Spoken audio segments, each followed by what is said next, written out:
Hi, this is Missy Ward, the co-founder of Affiliate Summit. If you're new to affiliate marketing, you're probably already up to your ears in new stuff to learn, which can be somewhat overwhelming.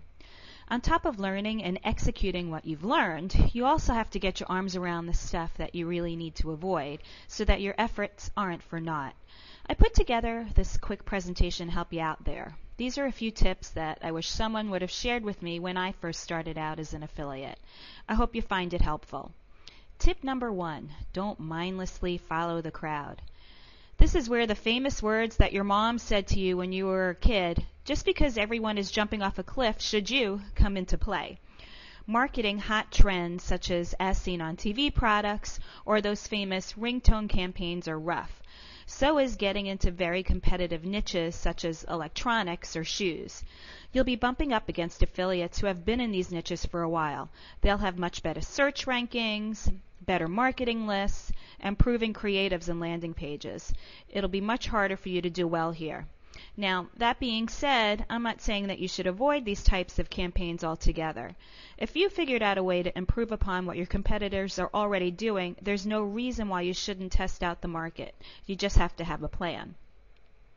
Tip number 2, don't forget to read the fine print. I can't stress this enough. If you're working with affiliate networks or CPA networks, it's so important that you have to get a handle on what their network terms of service are. But you also need to read and understand each of the merchant's terms, specifically when it comes to PPC and trademark bidding, email marketing, incentivized traffic, coupons or rewards. You also need to pay attention if there are any specific campaign restrictions, such as duration of the campaign. Is the campaign just for a specific time frame? For example, Christmas or a Valentine's Day campaign. There's nothing worse than spending a bunch of time working to get a merchant's campaign live, only to find out that you've gone against their terms and conditions and have to take it down. Or worse, lose the money that you generated while running the campaign illegitimately.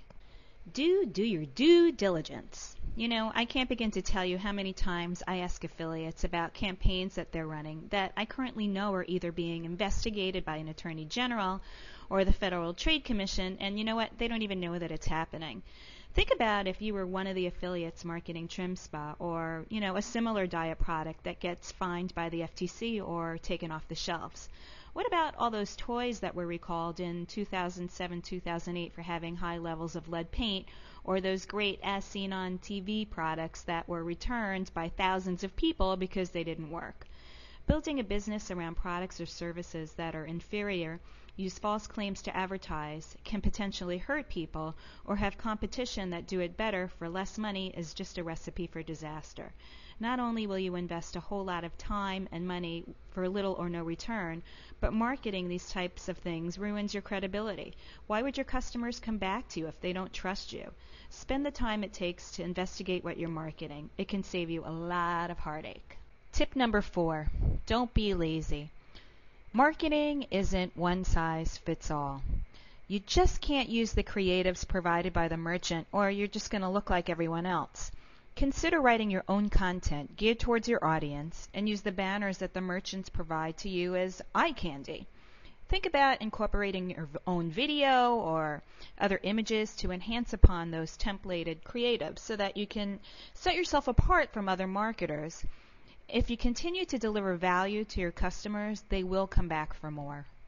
Tip number 5, free lunches can give you heartburn. I totally get bootstrap marketing. Heck, I did it too. But that being said, there's one thing that you should never skimp on, and that's hosting. If you take away one thing from this presentation, take away the fact that I'm recommending that you never use free hosting. Not only do most free web hosts hog up space on your site for the ads that they want, to run on your site, and they limit your storage space, you're also at their mercy when it comes to bandwidth and downtime issues. There's also, an issue of credibility here. Visitors are less likely to take you seriously when they see site hosted for free, on your website. Invest in good paid hosting.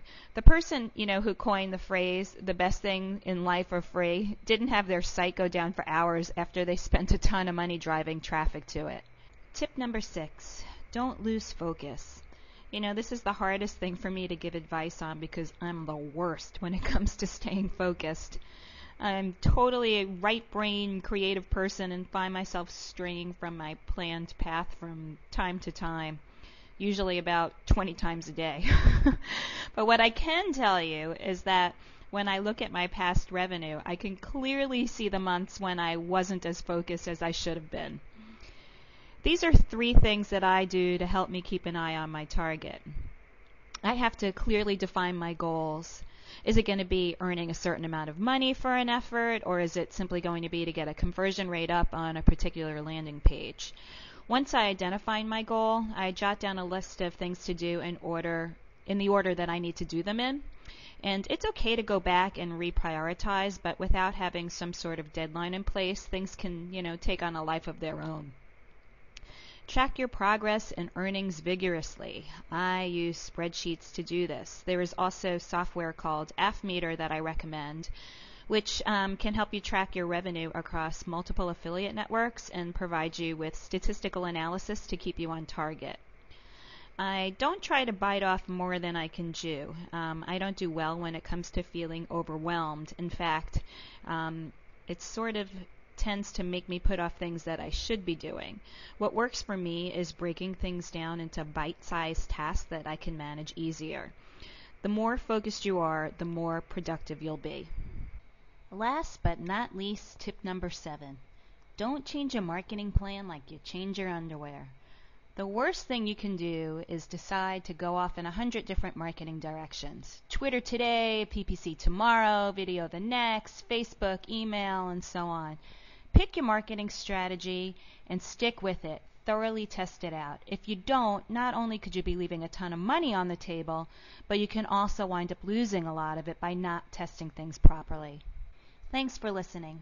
Hopefully there's a little pearl of wisdom in here for you that will make your affiliate marketing life just a little bit easier. Once again, my name is Missy Ward, and here is my contact information should you need to get in touch with me. You have a great day.